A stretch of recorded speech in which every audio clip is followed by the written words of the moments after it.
ইরানের প্রেসিডেন্ট ও পররাষ্ট্রমন্ত্রী নিহতের বিষয়টি হেলিকপ্টার দুর্ঘটনা হিসেবেই দেখছেন আন্তর্জাতিক সম্পর্ক বিশ্লেষকরা। তাদের মতে মার্কিন নিষেধাজ্ঞায় পুরনো হেলিকপ্টার রক্ষণাবেক্ষণের অভাব ও বৈরী আবহাওয়া এর মূল কারণ। এতে মধ্যপ্রাচ্যের ভূ রাজনীতিতে তেমন কোনো প্রভাব না পড়লেও সাময়িক শূন্যতা তৈরি হবে ইরানে, যা ইরানকে তাদের যুদ্ধাংদেহী মনোভাব থেকে কিছুটা সরে আসতে হতে পারে।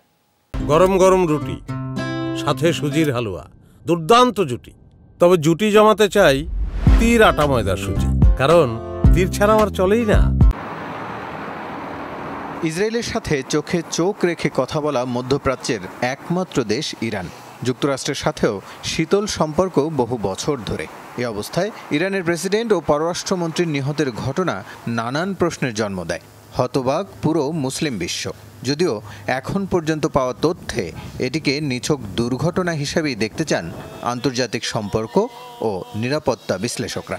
তাদের মত, এখানে ভূ রাজনীতির কূটকৌশলের শিকার হওয়ার আশঙ্কা কম।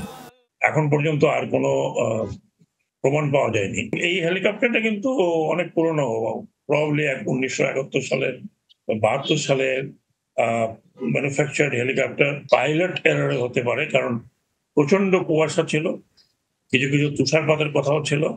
বিশ্লেষকরা বলছেন 1979 সাল থেকে ইরানকে নানা রকম নিষেধাজ্ঞা দিয়ে রেখেছে যুক্তরাষ্ট্র, যে কারণে বেল 212 মডেলের পুরনো হেলিকপ্টারটির মেরামত, পাশাপাশি নতুন হেলিকপ্টার ক্রয় সংক্রান্ত জটিলতা রয়েছে ইরানের। এখনকার মধ্যপ্রাচ্যের বাস্তবতায় এটা নিছক দুর্ঘটনা নয় এরকম চিন্তাও কিন্তু আসতে পারে না, তা নয়।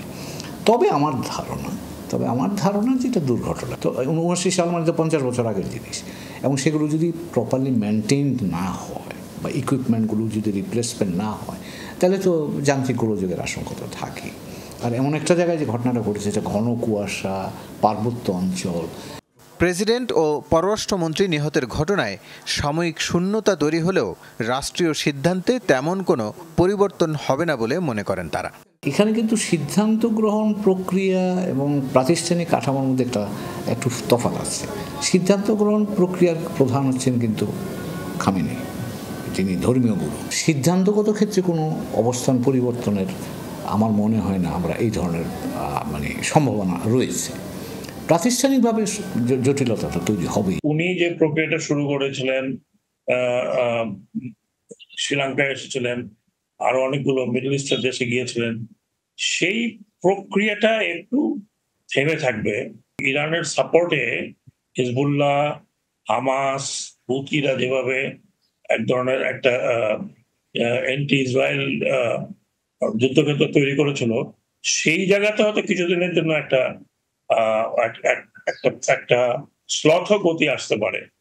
রোববার আজারবাইজানের সীমান্তবর্তী এলাকায় যৌথভাবে নির্মিত একটি বাঁধ উদ্বোধন করতে যান প্রেসিডেন্ট ইব্রাহিম রইসি। ফেরার পথে দুর্ঘটনায় মারা যান তিনি সহ 9 আরোহী।